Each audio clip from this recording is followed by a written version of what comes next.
بسم اللہ الرحمن الرحیم۔ دوستو، آج کا ہمارا سوال ہے کہ مور کو جنت کیوں نکالا گیا؟ مور جتنا اب خوبصورت ہے اس سے کئی زیادہ جنت میں خوبصورت تھا۔ مور کی خوبصورتی پہ سبھی پرندے پیدا تھے، لیکن ان سب خوبیوں کے باوجود مور سے ایسی کون سی خطا ہو گئی تھی جس سے اللہ تبارک و تعالی نے مور کو جنت سے نکال دیا؟ اللہ تبارک و تعالی نے جب حضرت آدم علیہ السلام اور اماں حوا کو پیدا فرمایا، اس کے بعد ان کو جنت میں بیچ دیا۔ وہ دونوں جنت میں بہت ہی پرسکون رہتے تھے، بہت ہی لذیذہ میوے پل کھایا کرتے تھے، لیکن ایک اناج جس کو کھانے سے اللہ پاک نے انہیں منع فرمایا، اور وہ اناج گندم تھا۔ چونکہ شیطان حضرت آدم علیہ السلام کی وجہ سے ہی جنت سے نکالا جا چکا تھا، اسی وجہ سے شیطان کے حضرت آدم علیہ السلام سے دشمنی ہو گئی تھی۔ شیطان یہ چاہتا تھا کہ وہ کسی بھی طرح حضرت آدم علیہ السلام کو جنت سے نکال دے، اور ساتھ میں اماں حوا کو بھی جنت سے نکال دے۔ جب شیطان کو یہ خبر ہوئی کہ حضرت آدم علیہ السلام کو تمام میوے کھانے کی اجازت ہے لیکن گندم کھانے کی اجازت نہیں ہے، تو شیطان انتقام کی آگ دل میں لی جنت کے دروازے کے پاس بیٹھ گیا، اور 300 سال تک وہاں پر بیٹھا رہا کہ کوئی جنت کے دروازے سے باہر آئی اور شیطان اس سے بات کر سکے۔ ایک دن اچانک سے مور جنت سے باہر آ گیا۔ شیطان اس کو دیکھتے ہی بہت خوش ہو گیا۔ شیطان نے پوچھا، اے خوبصورت پرندے، تم کون ہو؟ مور بولا، میں مور ہوں، اب تم اپنا تعارف کرواؤ۔ شیطان نے جواب دیا کہ میں عالم قروبیہ کا ایک فرشتہ ہوں، میں اللہ پاک کی عبادت سے ایک پل بھی غافل نہیں ہوں، میں چاہتا ہوں کہ میں جنت میں جاؤں، وہاں کی نعمتوں کا اپنی آنکھوں سے مشاہدہ کروں۔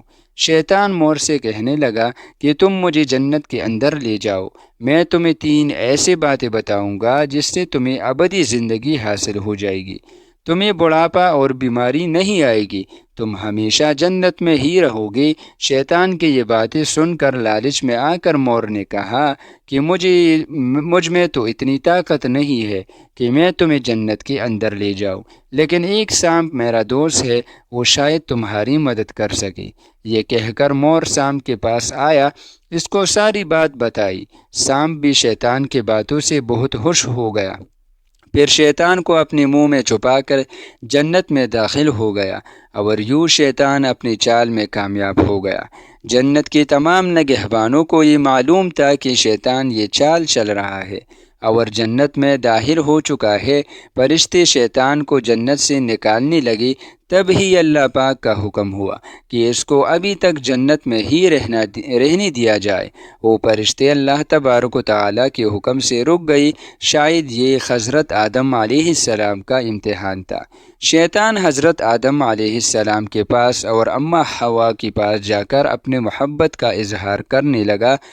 وہ دونوں ہی شیطان کو پہچان نہ سکے کہ ان کے ماضی کے مقابلے میں شیطان کی شکل تبدیل ہو چکی تھی۔ شیطان کہنے لگا کہ میں چاہتا ہوں کہ آپ دونوں ہمیشہ جنت میں اسی طرح زندگی گزاری، ہمیشہ خوش رہی۔ حضرت آدم علیہ السلام اس کی بات بہت غور سے سننے لگا۔ شیطان نے کہا، اگر آپ میری بات مان جائیں تو آپ کو جنت کی اور بھی تمام سہولتیں ملے گی۔ حضرت آدم علیہ السلام شیطان کے بہکاؤ میں آ کر کہنے لگی کہ یہ کس طرح ممکن ہے؟ شیطان کہنے لگا، ایک گندم کا دانہ اگر آپ دونوں چکھ لے تو آپ کو ابدی حیات حاصل ہو جائے گی اور آپ جنت میں ہی رہے گی۔ یہ بات سن کر حضرت آدم علیہ السلام کے دل میں رجحان پیدا ہوا، لیکن ان کے دل میں اللہ کی نافرمانی کا خوف غالب آ گیا۔ جبکہ اماں حوا شیطان کی باتوں میں آ گئی، جس پر اماں حوا نے حضرت آدم علیہ السلام کو راضی کر لیا۔ پھر اس کے بعد ان دونوں نے اس گندم کے دانے کو چکھ لیا۔ جیسے ہی گندم کا دانہ ان کے اندر گیا تو دونوں کی سطر واضح ہو گئی، جس کے بعد دونوں اپنے اپنے سطر چھپانے لگے اور خوف خدا سے کانپنے لگے۔ اسی دوران اللہ تبارک و تعالیٰ نے فرشتوں کو یہ حکم دیا کہ حضرت آدم علیہ السلام اور اماں حوا دونوں کو زمین پر اتار دو۔ حضرت آدم علیہ السلام کو سری لنکا کے قریب نیچے زمین پہ بھیج دیا، جبکہ اماں حوا کو جدہ کی سرزمین پر اتارا گیا۔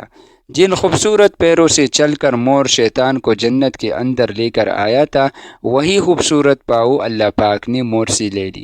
سام جو اپنے منہ میں شیطان کو چھپا کر لایا تھا، اس کی منہ کی خوبصورت خوشبو کو چھین کر اس میں زہر ڈالا دیا گیا۔ پھر مور کے ساتھ ساتھ سام کو بھی جنت سے نکال دیا گیا۔